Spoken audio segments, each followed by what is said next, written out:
Casser-Jayne Show. Let's talk. And I am Halli Casser-Jayne. Welcome to my listeners in the United States and around the world. Tune in to the Halli Casser-Jayne Show at hallicasserjayne.com. Today on the show, we answer many questions. Will Donald Trump be impeached, or will he survive as President of the United States for his full 4-year term? What is it like to cover the presidency of arguably one of the most controversial presidents in United States history? Joining me at my table today to answer those questions and more is the distinguished professor of history at American University, author of the much talked about book, The Case for Impeachment, Allan J. Lichtman, and veteran newsman and the political editor for NEWSWEEK magazine, Matthew Cooper. We've got a lot of ground to cover, so let's get to it. Allan J. Lichtman has correctly forecasted 30 years of presidential outcomes, and he continued his forecasting winning streak in the fall of 2016 when he predicted that Donald Trump would defeat the heavily favored Democrat Hillary Clinton to win the presidential election. The pollsters wish they could have fared as well. Hillary fans wish Lichtman had broken his winning streak. But all might not be lost for those who are still nursing the Clinton loss. In his new book, The Case for Impeachment, Professor Lichtman turns his focus to President Donald Trump and his next forecast, that it is not a question of if President Trump will be impeached, but a question of when. Let's talk. So let's get started. We both predicted, you and I both, I did too, predicted that Mr. Trump was going to beat Miss Hillary Clinton. So you going to tell your formula, or what's your secret? How'd you get there? I'll give you the magician's secret. I'll part the curtain. I want to hear. First of all, I ignored the polls. I paid no attention to the pundits, and I didn't look at the day-to-day events of the campaign. Instead, I focused on the big picture of events that really drive American presidential elections based on my system, the keys to the White House. The keys are premised on the thesis that presidential elections are essentially referenda up or down on whether the party holding the White House should get 4 more years. So there are checklists of factors that relate to the strength and performance of the White House party. And using that system, I was able to discern the many vulnerabilities of the Democrats. For example, they took a pasting in the midterm elections. Barack Obama couldn't run again, so they had to defend an open seat. They had a surprisingly contentious nomination struggle. They had all these pesky third parties running way above their heads. The Obama administration didn't follow up the Affordable Care Act with a comparable major domestic policy change in the second term. It didn't follow up the dispatch of bin Laden in the first term with a comparable foreign policy triumph in the second term. So using that time-tested methodology, which has been right in every election since 1984, I was able to predict a Donald Trump victory in a Washington Post interview in September and then double down on it in another one in October. Well, I think that's important to establish because what you do now, I think, rests on what you were able to do there. I want to know, though, I predicted the same thing without all that kind of stuff, but he never called me. I understand Mr. Trump didn't call you, though, right? He didn't call me, but he wrote me a really nice note on the Washington Post article announcing my prediction, saying, congrats, Professor. Good call. I've been calling elections correctly since 1984, but no one else has ever written me a note. Well, there you go. He's doing something a little different than everybody else. Just something, right? Not surprising. Yeah, right. There you go. So look, in the case for impeachment, is it built on that prediction that Trump will be impeached, or is this wishful thinking? Where are you going with this? Well, it's not wishful thinking. I do think there are so many grounds that it's more likely than not that he will be impeached, although I also have a chapter which says here's the way out. Here's how you can change course to avoid impeachment. But let me put the book in real context. Okay. I wrote this book because I think people should be concerned under President Trump about our Constitution, our liberties, and our national security. But it's not a partisan book. It's not punditry. I don't quote any Democratic critics of Donald Trump. I don't say we should impeach him because we don't like his style or because we don't like his policies. Rather, I am concerned with the good of the country. And the book goes through the history of impeachment, the process of impeachment, the history of Donald Trump, and the analysis of the first couple of months of his presidency. And it's the people's guide to when and where Donald Trump will cross the line leading to impeachment, because ultimately impeachment will only happen if the American people demand it. You know, at the core of this, though, is this question, because if it's not policy, because we can all argue policy, that's welcome to America.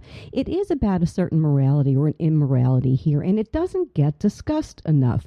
It's like it doesn't even matter anymore in Washington. You've been in Washington how long?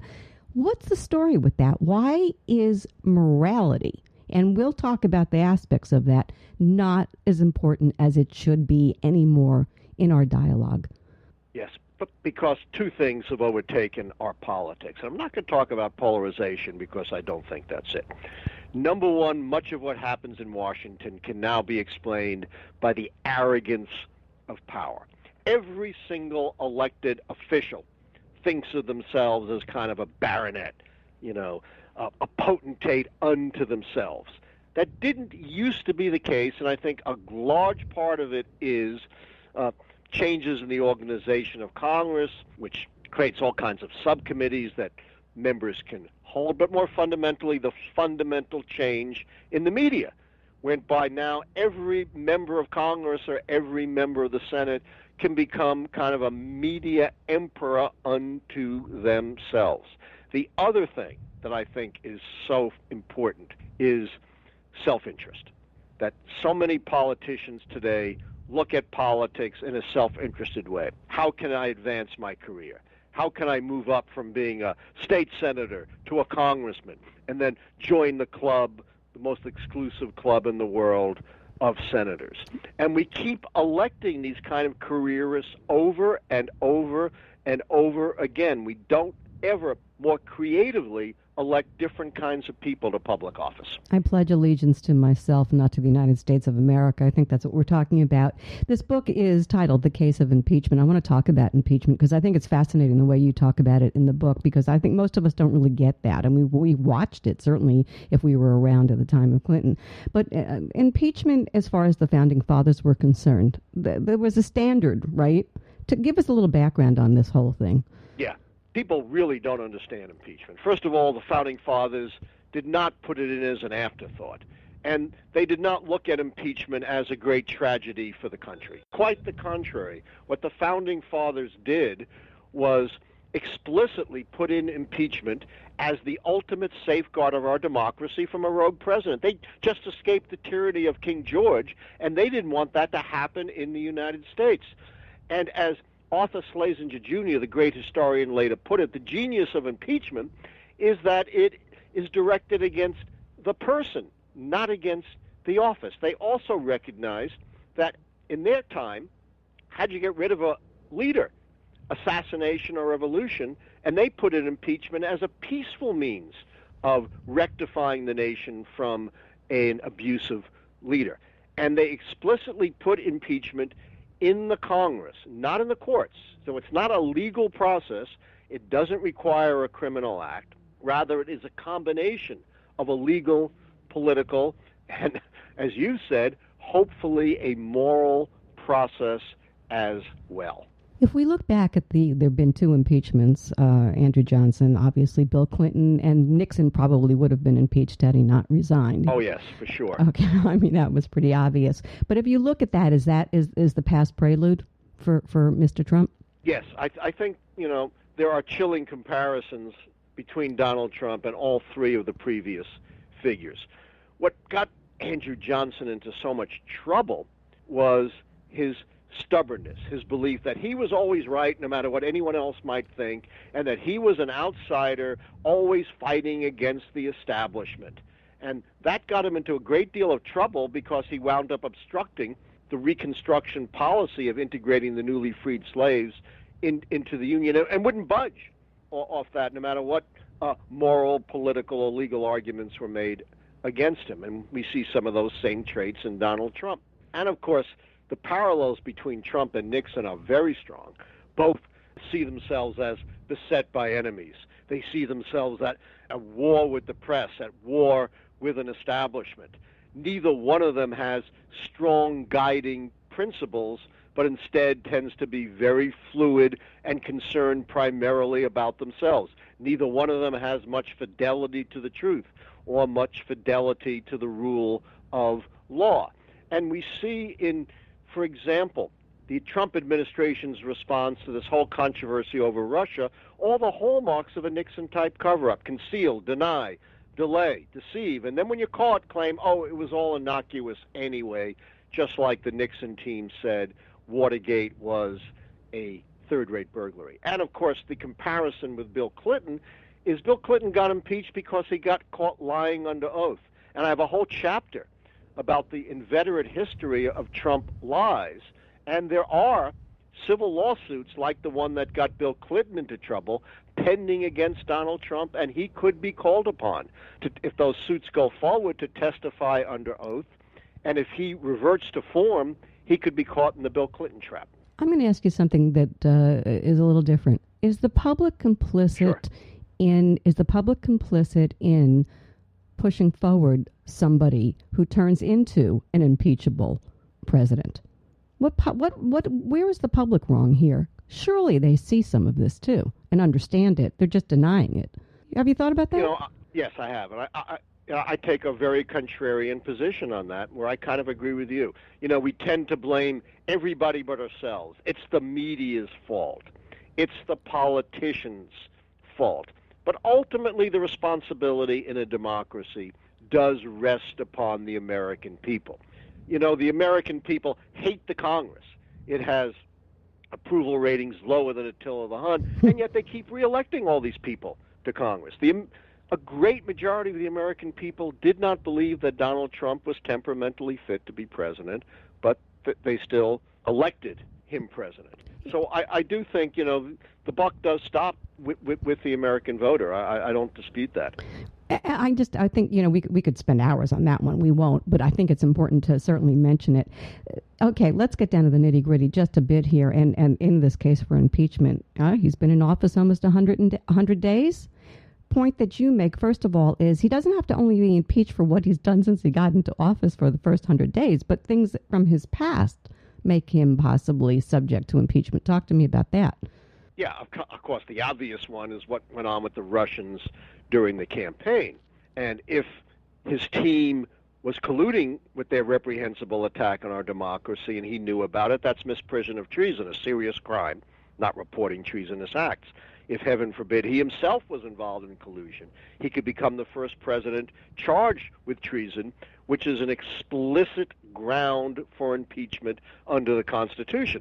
All of this occurred, of course, before he was elected president, but nonetheless could be grounds for impeachment because the Constitution is silent on whether or not high crimes and misdemeanors must only occur during the presidency.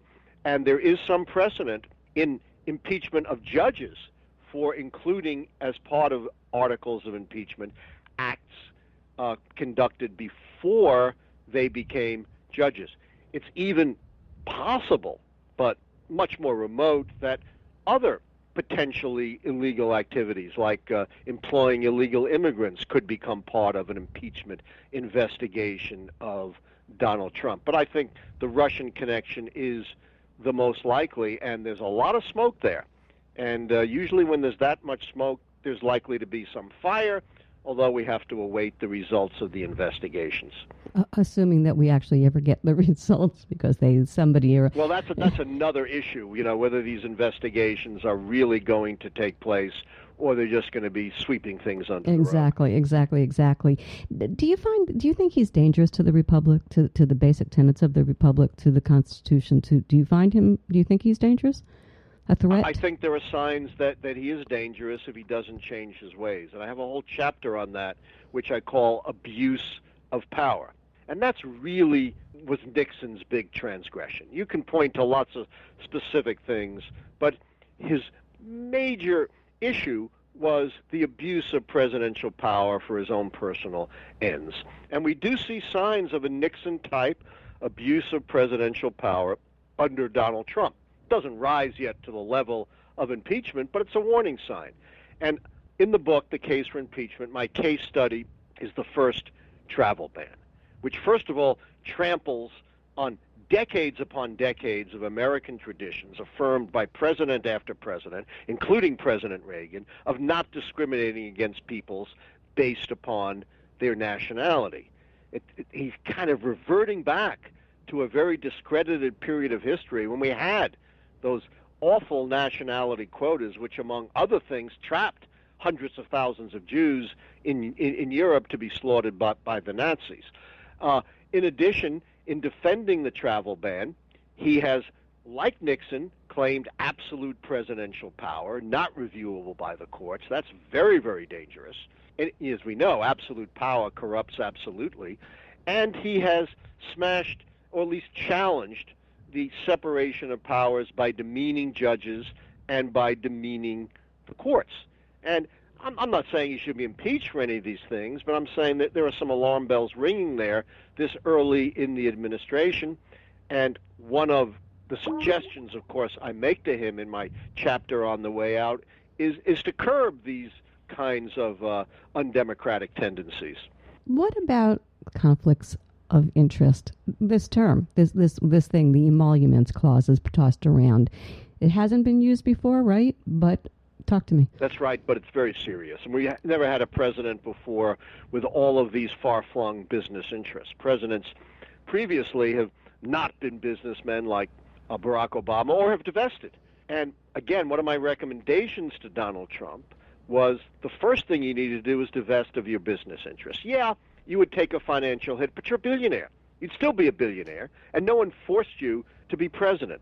He didn't do that. The fact that they're run by his kids is kind of irrelevant because he still profits from every one of those businesses. And the emoluments clause, it's kind of a funny, old-fashioned term, but it's very serious.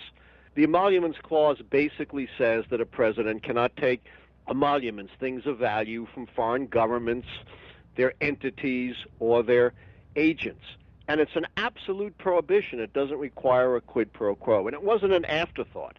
It was a very central element of the Constitution because, remember, we were a fragile republic back then, and the framers were very worried about American officials being corrupted by foreign interests. Well, Trump has business interests all over the world. We don't even know the extent of them because he hasn't released his taxes, and he won't release his taxes unless forced to do so.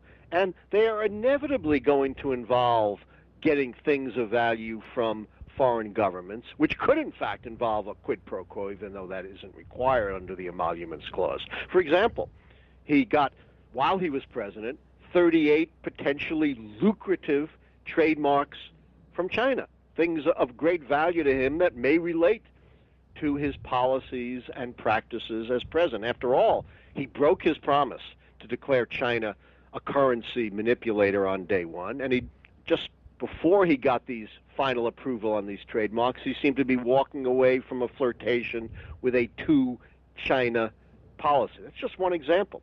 And, of course, he has all of these domestic business interests, which are going to be affected by so many decisions of his administration on taxes, on regulation, on labor.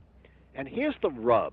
And here's why you have the emoluments clause, and here's why we worry about conflicts of interest. Because we should not be guessing as a people about where the national interest leaves off and the president's personal pocketbook interests kick in. Interesting. You bring up a whole lot of reasons. And each of them, by the way, is fascinating, and we could spend 12 hours on each of them. But just, let's look at this one. I mean, because here's one. Trump and his women problems is something you bring up. Talk about that. That's right. Trump has unique problems with respect to women. He's the only person ever to take the Oval Office, having openly bragged about sexually assaulting women because he can do what he wants because he's a star. And that isn't locker room talk, by the way. I'm 70 years old. I've been an athlete all my life.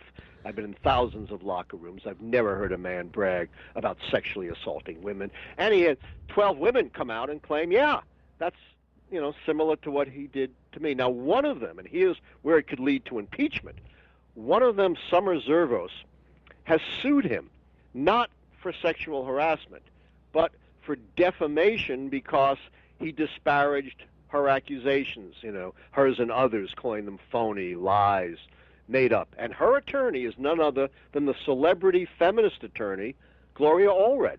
And Allred has said she wants to get Trump to testify under oath, and if he lies, he should be held by Republicans to the same standard that they held Bill Clinton when he testified under oath during his presidency. Now, this case is tied up in the courts, and of course Trump lawyers are trying to quash it.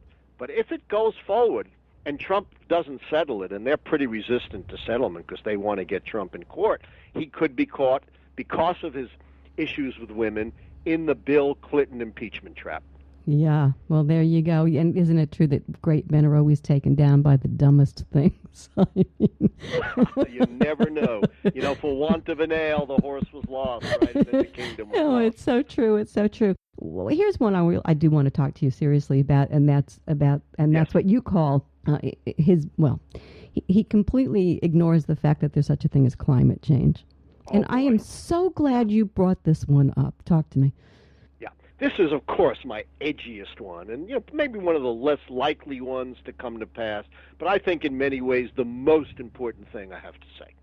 Because catastrophic climate change, the science is now overwhelming, is perhaps the most serious threat to humanity's well-being and survival of anything that faces us in the 21st century.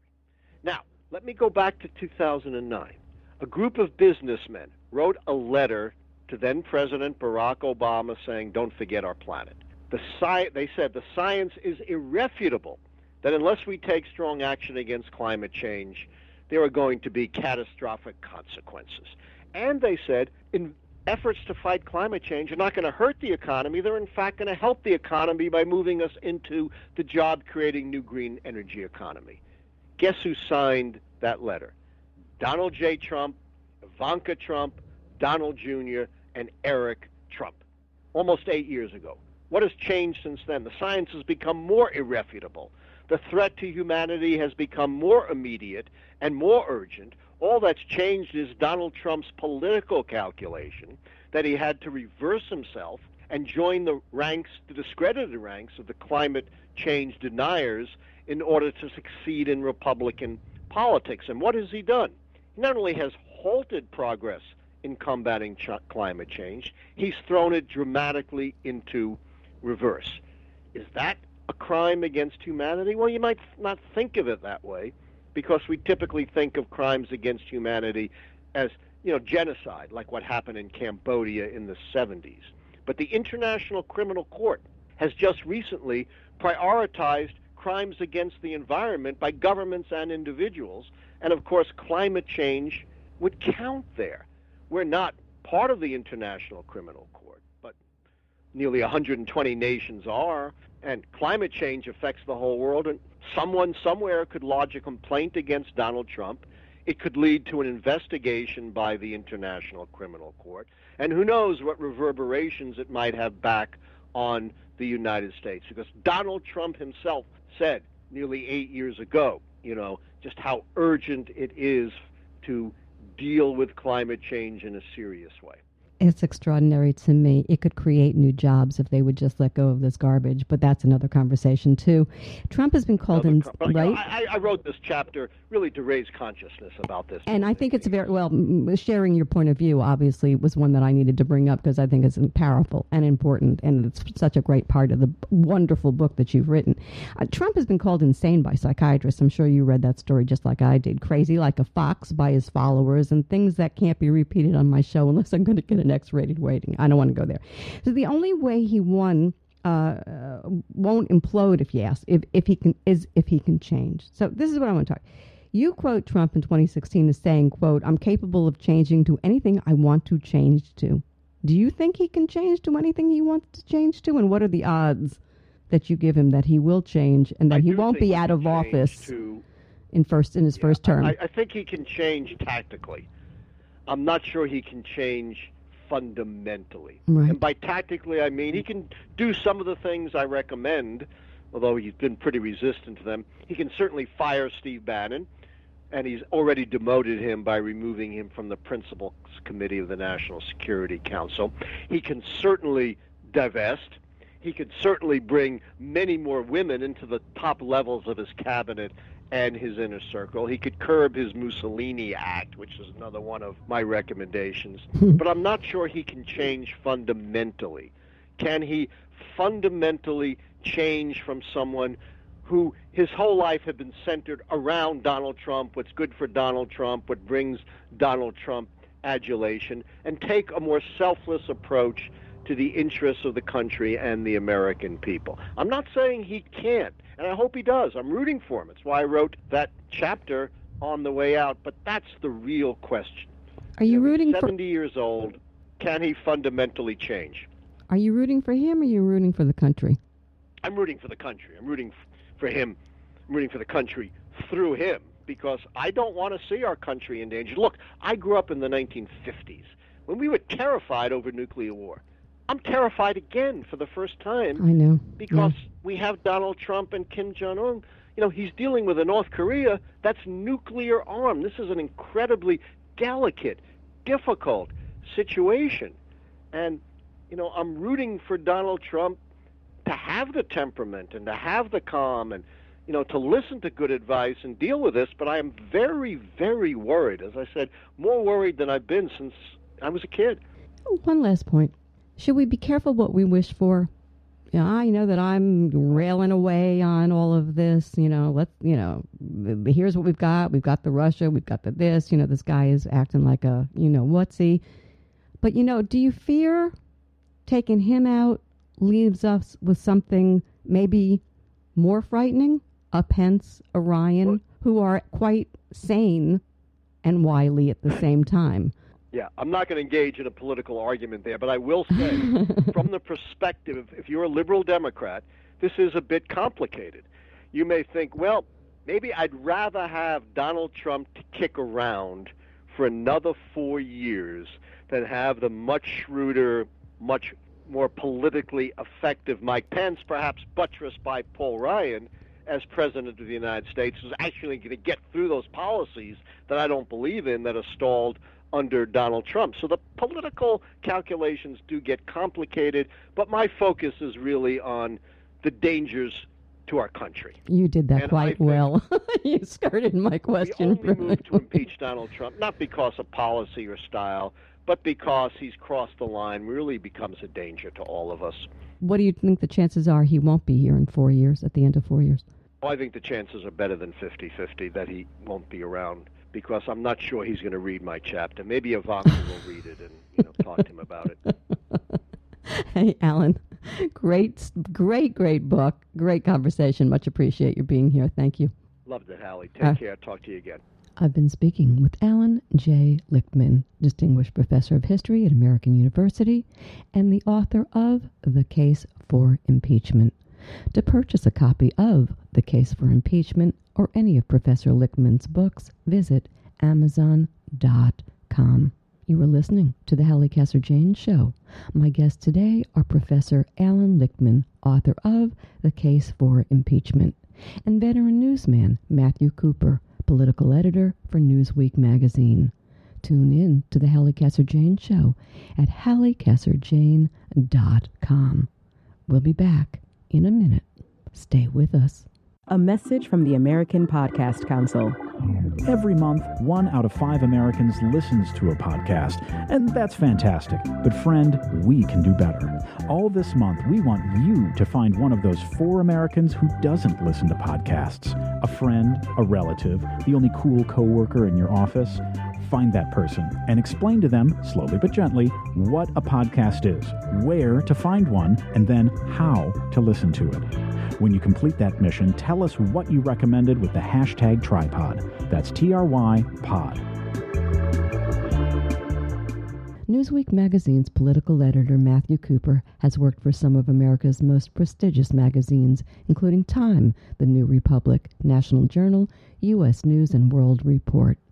He wrote for Newsweek in the 1990s and rejoined the magazine in 2014. A veteran White House correspondent, he's known for his in-depth reporting and analysis from Washington. Cooper also earned national attention during the CIA leak case, where his refusal to name his sources went all the way to the Supreme Court. He's appeared on 60 Minutes, Meet the Press, and a host of broadcast and cable shows. Let's talk. Nice to have you back on the show, Matt. Absolutely. Absolutely. It's always great to talk to you. So let's get to where we're going to go. I want to get right into it with you. We're going to talk about it's nearly 100 days. Time flies when you're having a great time, buddy. How do you think he's doing in the broad sense? And I don't mean that as a pun.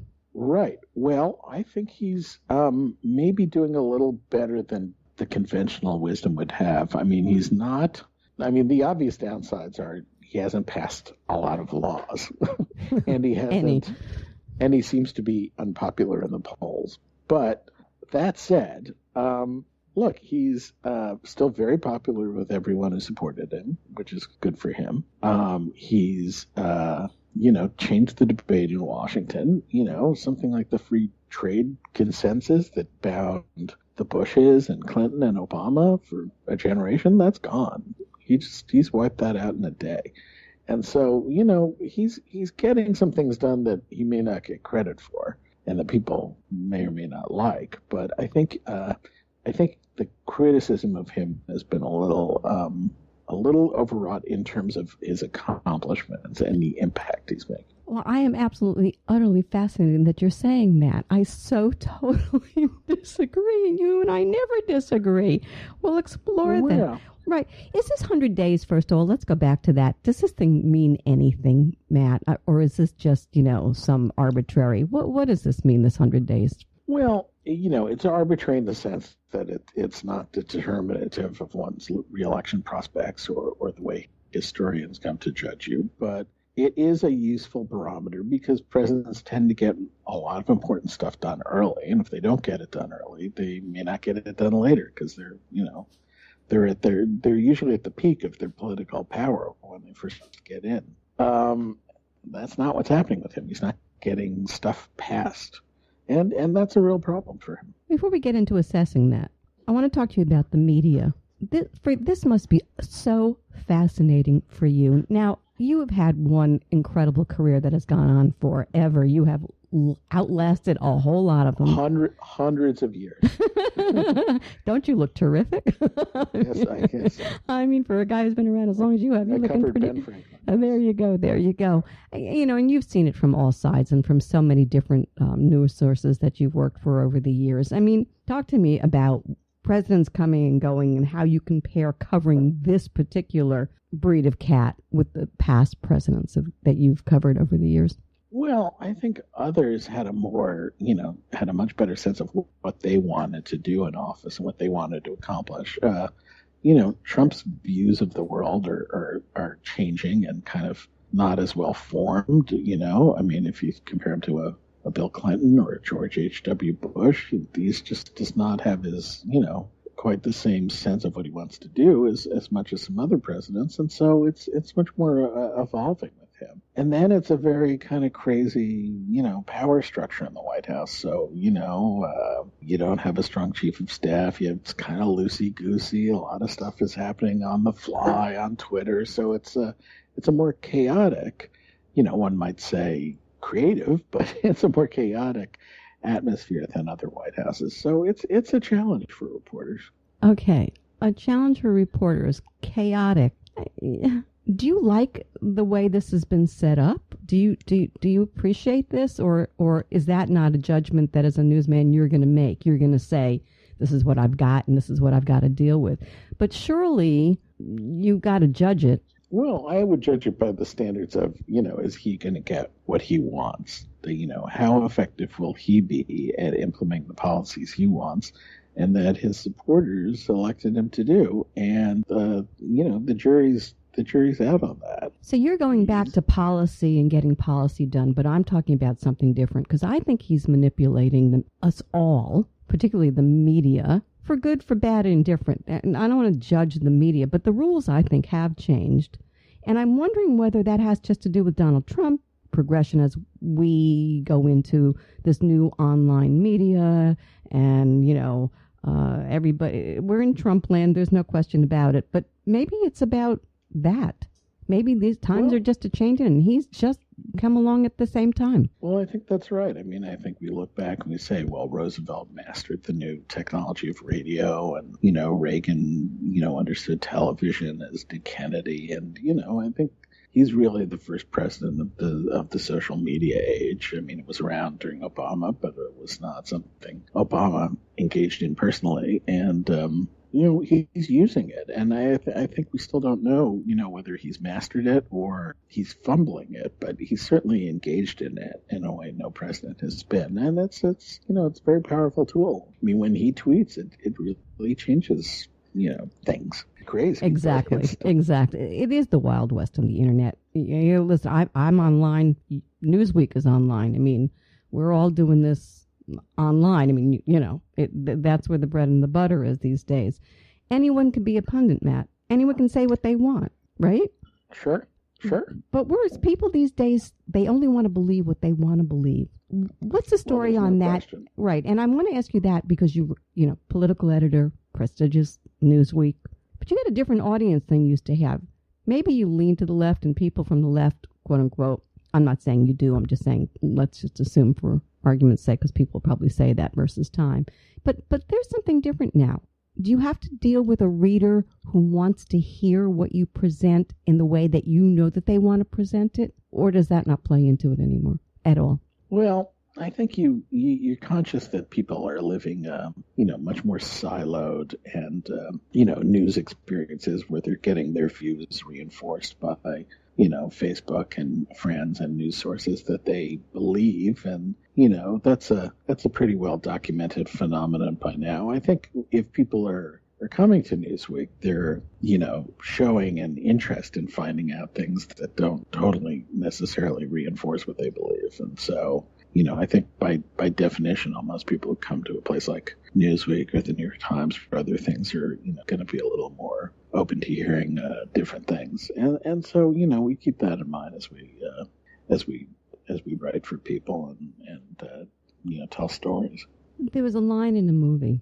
I can't think of the name of the movie right now, which is crazy. With God, now I can't even think who was in it. Here's the line. That's all that's important to us right now, which is, I'm giving you a definition of the truth. And she answers back, the truth has it is just what it is. It is truth. Is truth as easily defined today as it used to be? Well, something's got to give. Thank you. Yeah, I mean, I think, it was easier to define it when people may have, disagreed about the facts and had different opinions about things, but they agreed on kind of baseline facts. And that's harder to, get nowadays when, lots of people don't believe there is man-made climate change and, science tells us otherwise. So, it's harder to get at the truth, but I still think there is such a thing as truth, and it matters. And, it's the obligation of journalists to try to get as close to it as they think they can. Journalists by nature are cynical people. Are you more cynical now than you've been in a while? I'm curious.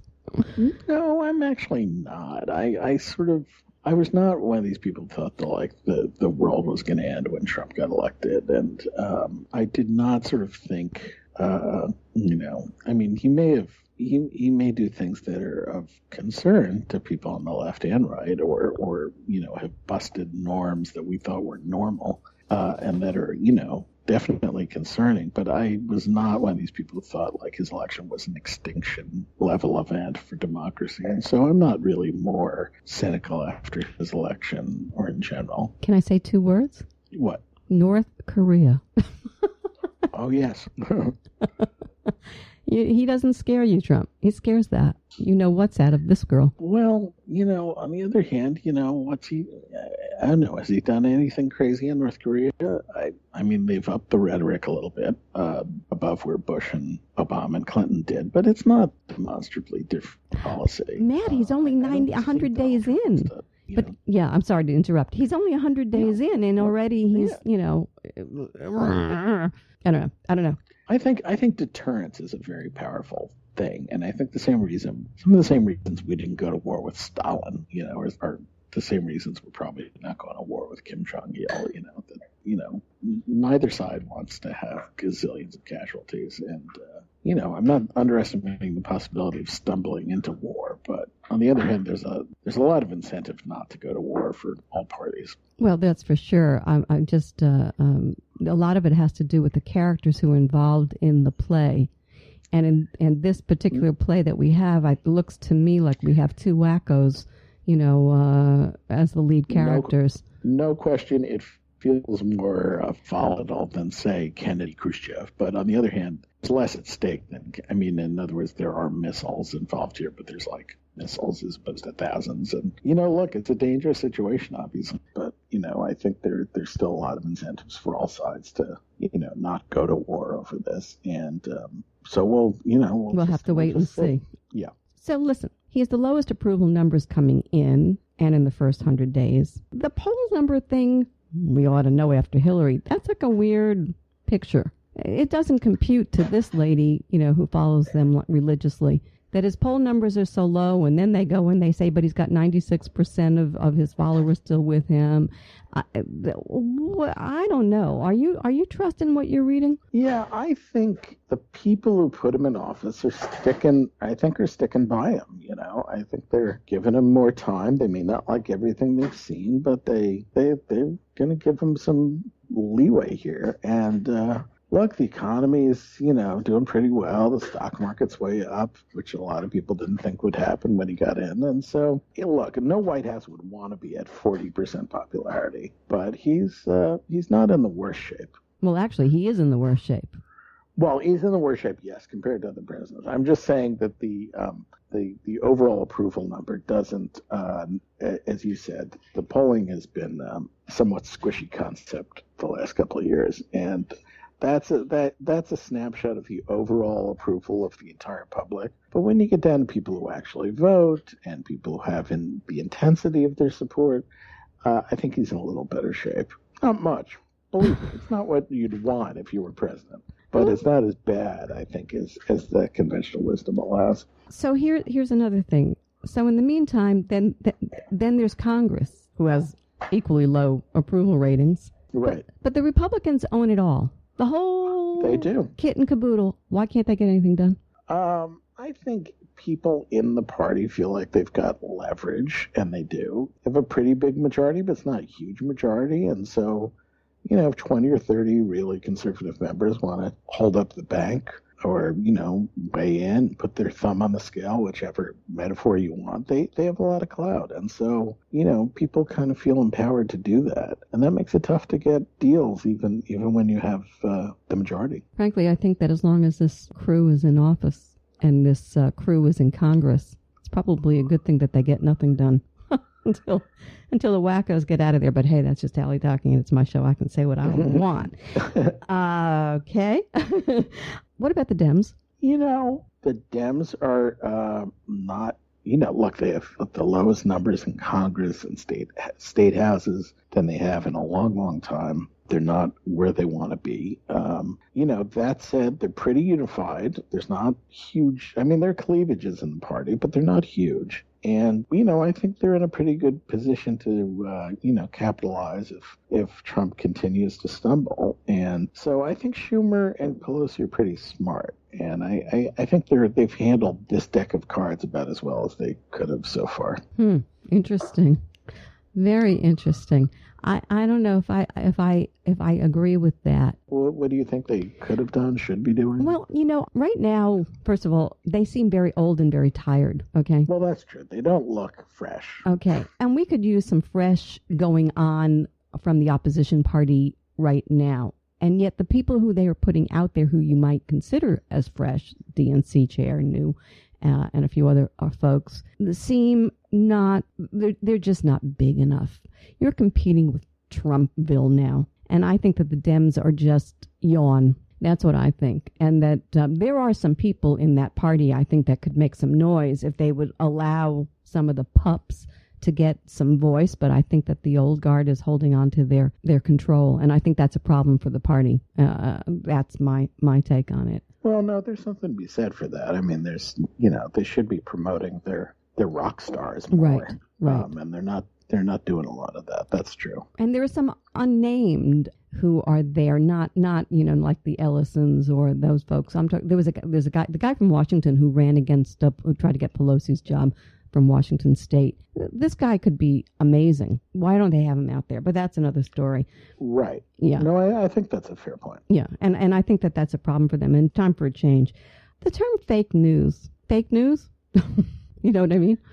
Yeah. Well, look, you got different things, right? You've got conscious efforts to promote stuff that isn't true, whether it's from the Russian intelligence services or other places. That's real fake news. And then you've got the accusation of fake news that's leveled against places that are not fake news. So, I've written things and people have responded by saying fake news, when most avowedly it wasn't fake. It may have been wrong or stupid or shallow, but it definitely wasn't fake.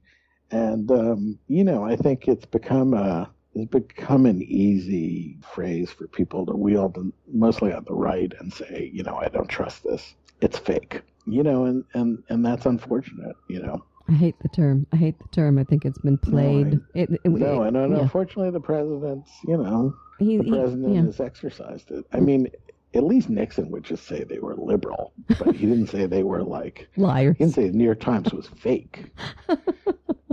Liberal was a reasonable charge against the New York Times. I told you that I had Calling Allan. It fake is like right, exactly. Well, that's his whole style, though. I mean, in my conversation with Allan, which you didn't get to hear, which is in the first part of this show, one of the things that we talked about is there's Trump, there's the Republicans, there is Trump's mistakes. Is he impeachable? Will he be impeached? Yada, yada, yada. But on top of that, I said to him, the two things that concern me are, one, this guy is a complete immoral idiot. And we discussed that. You'll want to go back and listen to it. It's a terrific conversation. But the second part was that I said to him, how much is the electorate responsible for where this country is right now? We got to stop blaming the leaders. And this could be unpopular that I'm saying this to my audience, but don't we as voters deserve some of what we got? These guys didn't get into Congress, and women didn't get into Congress because they walked there. We voted them in. And Trump didn't get there because he walked in. We voted him in. Your thoughts? Well, absolutely. I think, the country, people say Congress needs to be more responsive to the people. The problem is Congress is too responsive to the people, in a way. I mean, I think politicians do what people want. And unfortunately, a lot of times what people want are, a lot of government services that they don't pay for. They want things that are contradictory. They want an end to the suffering in Syria. They don't want to really, take any American risks to ensure that. And I'm not saying those competing impulses are, unjustified. It's obviously a thorny problem in Syria. But I mean, yeah, I think there's an impulse to blame politicians as a separate class, as if they're not the people that the people sent and that the people chose and that the people ultimately, bear responsibility for. Yeah, I think it's a point that needs to start to be made, and it's not made. You should do a piece on that in Newsweek. What are your thoughts on Russia and collusion and collaboration? And is there a there? And? Well, I think this conversation is different than it would have been a month ago, right before Trump lobbed those cruise missiles at, Syria and Russia's client in the region. I don't see that changed anything, but that's my thought. No. Well, I mean, I think it is. I think it's a substantive change. I don't think there's any doubt, though, that the Russians thought they would have a better relationship with Trump than they would have with Hillary. Trump still says things that are divisive for NATO and the EU, and he's been encouraging Le Pen in France, as have the Russians. And so I agree with you. I mean, I think even after the firing missiles in Syria, it's a cozier relationship than we would have had with Hillary, and people shouldn't lose sight of that. Speaking of Hillary, should Hillary just go away? Well, look, she won the majority of the vote. She's had an important role in American public life for a long time, whether you love her or hate her. It would be inappropriate and crazy for her to consider running for elective office. I don't think there's any sign that she is. And there's something to be said for just getting off stage. She probably should be even quieter than she's been. But on the other hand, she has. Everybody's got a right to speak out, and that applies to ex-presidential candidates too. Who you wrote a piece about yesterday. By the way, I'm going to go to Obama. Yes. Great piece. You were hard on him. Well, I think, look, I think it was very impressive when he came out and did his thing in Chicago yesterday, meeting with young people. It was a reminder of a different style of presidency that a lot of people miss. I think so far the centerpiece of his post-presidency is the idea of getting young people more involved. And the question I raised in the piece was, well, do you really need to do that? I mean, young people do surge into politics at different times, whether it was for Obama getting elected or in response to John Kennedy. I mean, did they really need to be exhorted by a middle-aged ex-president to get involved? I think he's kind of pushing on an open door. I mean, there's really not a lot stopping young people from getting involved. Right. I agreed with what you wrote. So, if he wants to build something like the Kennedy School, great. But I don't think this is really a problem, Trump mentally sound? I'm not a shrink. I think he says things that that are often flat out untrue, and he seems to not have an interest in certain things. He doesn't really seem to evince a lot of natural curiosity about the world. He has a lot of qualities that are causing a great deal of concern, and for good reason. Mentally ill is just a category I wouldn't know what to do with. And I'm not ducking your question. I just don't. No. It's a fair answer. During the '60s, a large number of psychiatrists said Barry Goldwater was insane. And I think the historical judgment, since then is that he was conservative, but not insane. And, that he wasn't. There was nothing really insane about Barry Goldwater. And, I think with Trump, there's more to work with than there was with Goldwater in terms of his, some of the weird stuff that comes out of him. But, I don't think it's a useful definition or a useful debate. I think I disagree. I think that it is, but then I'm looking at it from a very different position than you were looking at it from. Have you gotten a chance to have a sit down with him, or? I've talked to him on the phone, but I've never had a sit down with him. And what's your thoughts in talking to him? Is he less insane on the phone, Matt, than he is in his appearances? Yeah, I mean, I just he didn't say anything that was that was terribly remarkable. I mean, it was sort of, kind of kept coming back to himself, like how many times he'd been on the cover of Newsweek, the kind of narcissistic garbage that he likes to put out. Yeah, kind of stuff you'd expect out of him, but nothing you would say was like. But is he more nuanced? Is he more intelligent? Is he more measured when he speaks directly to somebody of your I don't have enough personal experience to say, but I don't think he's totally different behind the scenes from people I talk to who do talk to him. Pretty regularly. There's a lot of. Yeah, I mean, he has his idiosyncrasies, to be charitable about it.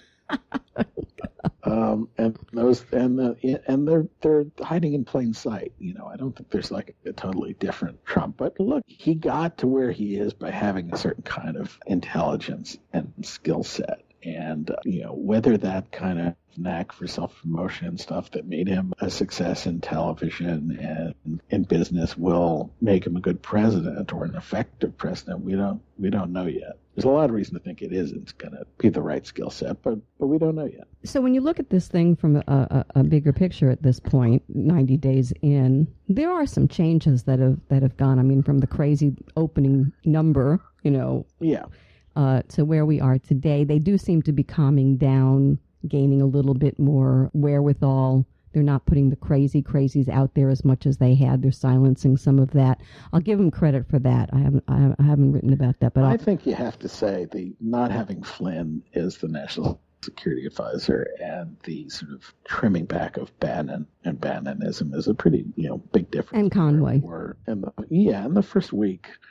the first week or two of the administration was very different than it feels like now. I mean, now you have a cast of characters who you might have seen in the Romney administration. I mean, it's starting to look like a Republican, more like a very conservative Republican administration, less like something from Planet Nine. I mean, it's starting to just have the strengths and weaknesses that would come from having a very conservative president, which is not really how he governed. I mean, that's kind of I think is kind of the story we're talking around, which is really he's governing like Paul Ryan, right? And that's not who he is.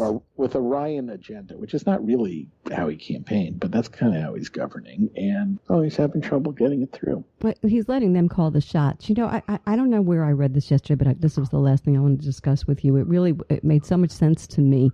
First of all, let me just say this to you. He could have been really a transformative president. I don't think he's going to do it now. Let me tell you what I think he could have been, because I think he's not a conservative. And even if some parts of him were leaning to the right, he's still a New York liberal at heart. And if he could mesh those two and brought them to the center, and he had truly, once he got in, done a Bill Clinton and moved everything to the center, and then done it with, listen to the word I'm going to use, heart. Everybody is so hungry for that, I think on both sides of the aisle, that he could have transformed things. Somewhere I read, and you may tell me if you heard this, he said the hardest thing that he's had to learn about being the president versus being a real estate magnate is, as a real estate magnate, he had to think with his head all the time. And he's understanding that as president of the United States, you have to think with your heart too. Did you read that yesterday, or hear that quote from him? Well, I think that's right. And it's brilliant. It's brilliant.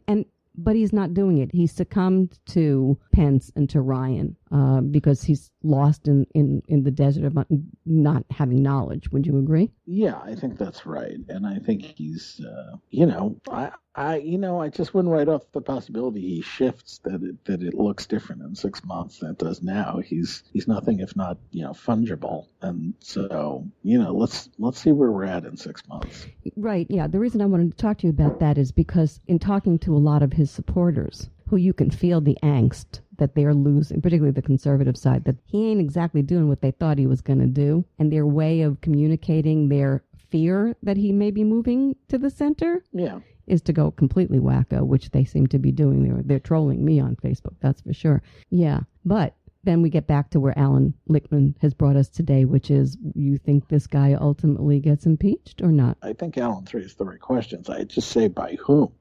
This Republican Congress is not showing terrible interest in the question of foreign payments and the Emoluments Clause of the Constitution and even the Russia investigation, the things that would have to be the building blocks of an impeachment. They don't seem overly curious about those things. And so, I think unless the Democrats take back the Congress, which seems highly unlikely, I just don't see this Republican Congress impeaching him.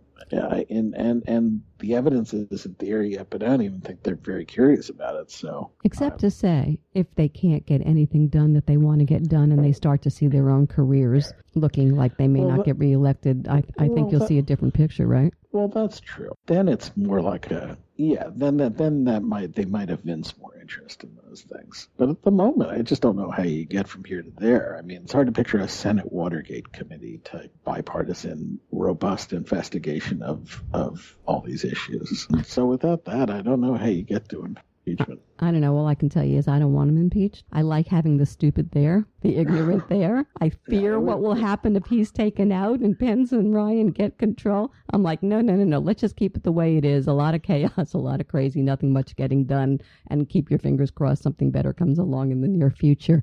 Yeah? Yeah, well, I think impeachment should be, a last resort for the country. And the last time we went through this in the 90s, it was bad. I don't think it was good for the country, and I don't think anybody should be marching for impeachment unless the evidence is clearly there, and it's, in my mind, it's not at the moment. So Matthew Cooper, who has been around forever and a day, who has the gray hair to show it.